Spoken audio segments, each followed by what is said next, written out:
I think it's pretty much safe to say that Daniel Bryan will be making his in-ring return at WrestleMania this year, if not maybe a little bit more later. Not too far from that prediction. But as we reflect on Daniel Bryan making his in-ring return to WWE, I think a lot of people have been going through and saying, what is Daniel Bryan's best match? Now, anyone could just point out what his best match is. If you ask me, it's Daniel Bryan vs. Triple H at WrestleMania 30. But it's very easy and a subjective thing to say what is Daniel Bryan's best match. But when I think of a match that people tend to overlook a lot, it's a match that he had about a good 7-8 years ago. And now I'm not thinking about his match he had with CM Punk at Over Limit 2012, because that match was great, and I don't think it's an underrated match. But I would say it is his match with Dolph Ziggler at Bragging Rights 2010. A really good match that is really overshadowed, in my opinion. And I think I'm going to start a new series on this channel called Reviewed and Analyzed, where not only do I review the match, but I analyze it with everything. Not just the match quality itself, but everything from the build-up of the match, to the match quality, to the storytelling, to the payoff, and all in all, was I entertained by the match? I'm going to compare all of those 5 categories and tally it up to determine how was the match on a scale of 0 to 50. So here it is, guys. Daniel Bryan versus Dolph Ziggler at Bragging Rights 2010, reviewed and rated. Let's start with build-up. In this category, we're going to analyze 3 things: promos, match lead-up, and interaction. There weren't too many things that coincided these two leading up to this match, especially because this match wasn't made official until the week of, when Daniel Bryan, the then United States Champion, issued a challenge to then IC Champion Dolph Ziggler in a Raw vs. SmackDown match at Bragging Rights. And yeah, that was kind of it. That was really all the build to this match. This match was to determine which brand would start off the show as the leading brand going into the night's brand warfare match. Therefore, there was really no build up to this match. And while I would say that build up wasn't necessarily needed, it could have very well been used. Now let's move on to the next category, match quality. In this category, we're going to analyze length, spots, and chemistry. This match went a little over 16 minutes, but the question is, did it feel like 16 minutes? Yes and no. Towards the beginning of the match, they start off with some lockups and technical moves, and gradually going into ground and mat-based moves, to hard strikes and kicks, to high spots, and then bouts from then on. The chemistry between the two men were great, and in that time period, I would say that was it's very hard to find a very fast-paced match with a good balance and hybrid of all those styles I just mentioned.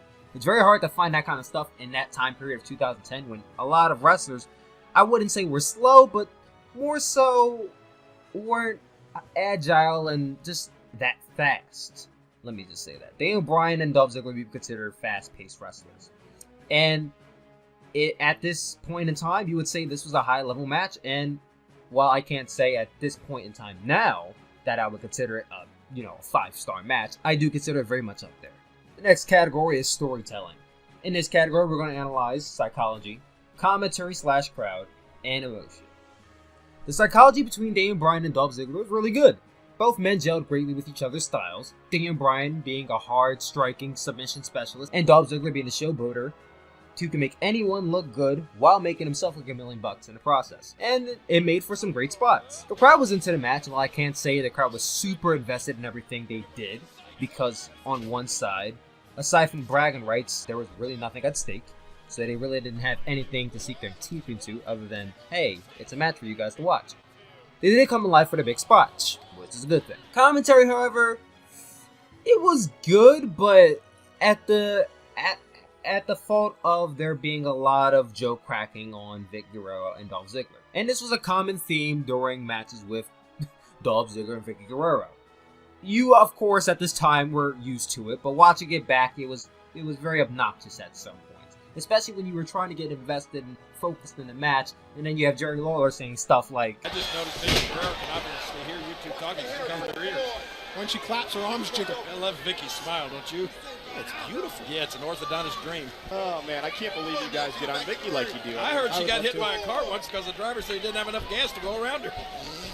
It could take you out of the match sometimes. So, that being said, it's not going to get that high a rating, but I'm not going to take too much off because the storytelling was really good. Payoff. Daniel Bryan won this match by faking out Dolph Ziggler and locking him in his finishing move at the time of the Double Bell Lock. But can you really call it a payoff at the end of the day when there was really nothing at stake?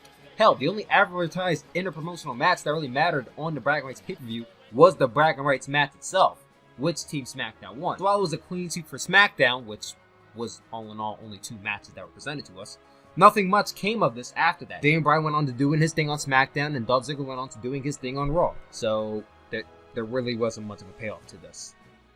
And the last category, are you not entertained? To be honest, I really liked the match when I first saw it. I was introduced to this match by one of my friends, Alejandro. He introduced me to this match about a good 1 or 2 years ago, and I thought the match was great, and at that point I thought it was one of the best Daniel Bryan matches I've ever seen. After watching it back a second time, I still liked the match, but I can't say I liked it as much.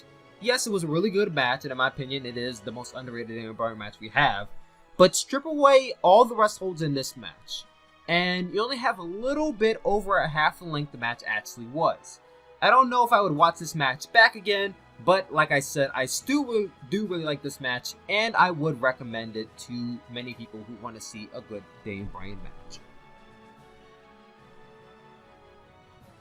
The final score is 29 out of 50, which, if we graded this, would be a C+. It was a decent match. Overall, with everything incorporated into it, the match was decent. The match quality, while really good, if you take account everything leading up to it and what happened afterwards, that is what was the big deciding factor in this match being good or just meh. And while this wasn't a bad match, it was really just decent. And yeah, that was Daniel Bryan versus Dolph Ziggler analyzed and reviewed. So tell me guys what you guys think about this, and do you guys want to see more matches like this? And what do you guys want to see me review and analyze next? Comment down below, let me know. Love you guys as always, and I'll talk to you later. Peace out.